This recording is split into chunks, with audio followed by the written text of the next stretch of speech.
he's only down at 60 drones. He made all these spine crawlers, but he didn't remake his drones, or he lost them at the 4th base. So he needs to be making another good round of drones here. But he's not, he's just making Broodlords.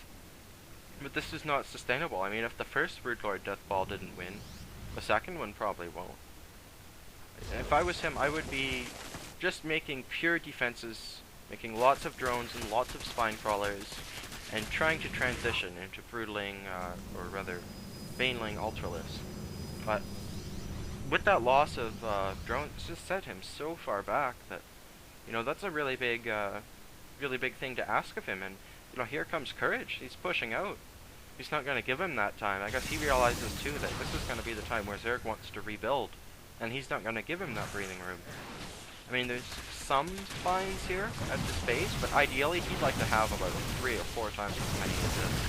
I mean, this just doesn't put much of a stopper on this Protoss army here. Getting fungal, I mean, he'll take that when he can, but he just doesn't have anything underneath his army. There's not enough units.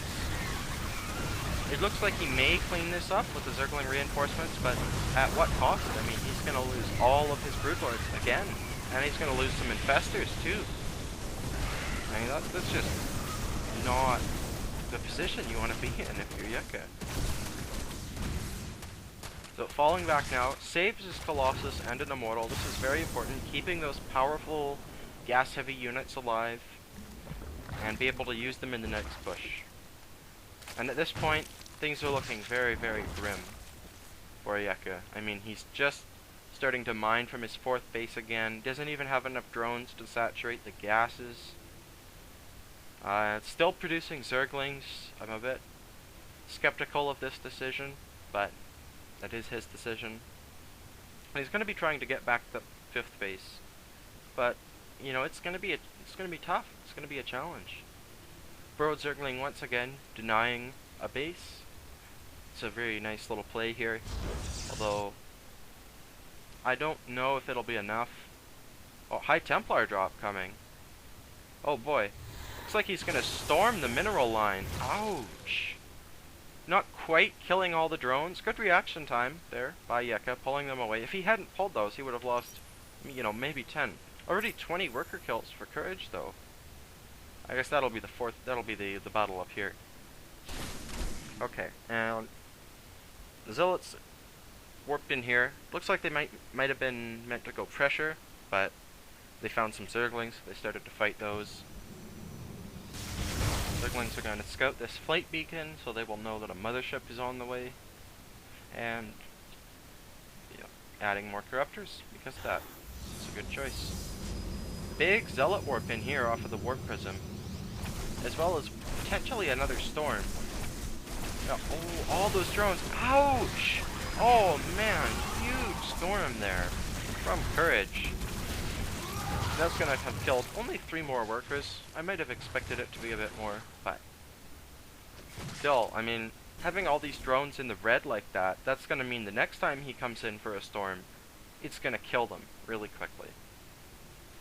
Baneling Nest now being added on for Yekke. He might be trying to get a few Banelings into the Vortex.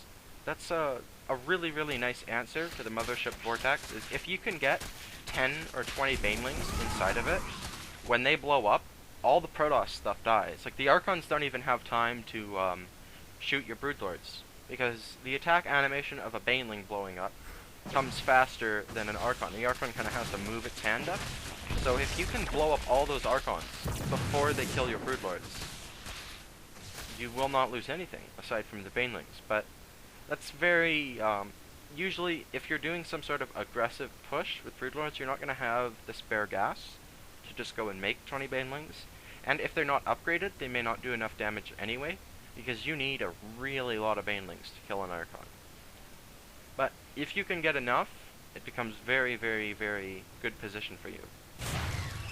Courage setting up the 5th base now.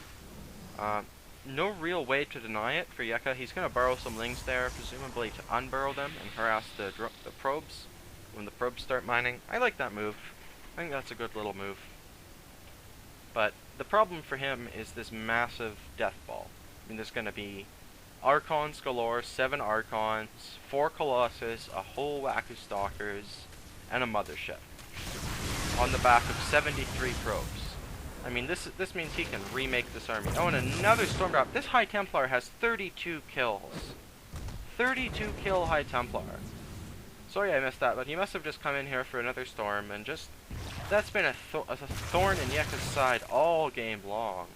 I mean, a 32 kill High Templar riding around in a Warp Prism, storming your stuff. That's not... That's no good. That's no bueno. And here comes Courage, looking to deliver the death knell here. He's going to have all these Archons, Fungal going down, but not really enough. I mean, that would be scary if there were like 40 Banelings rolling in, or a big heavily upgraded Roach force, but all the Broodlords get vortexed, sending the Archons in one after the other, cleaning up everything else with the Stalkers. Very well played from start to finish by Courage. I mean, this started off with him forgetting his Warp Gate tech.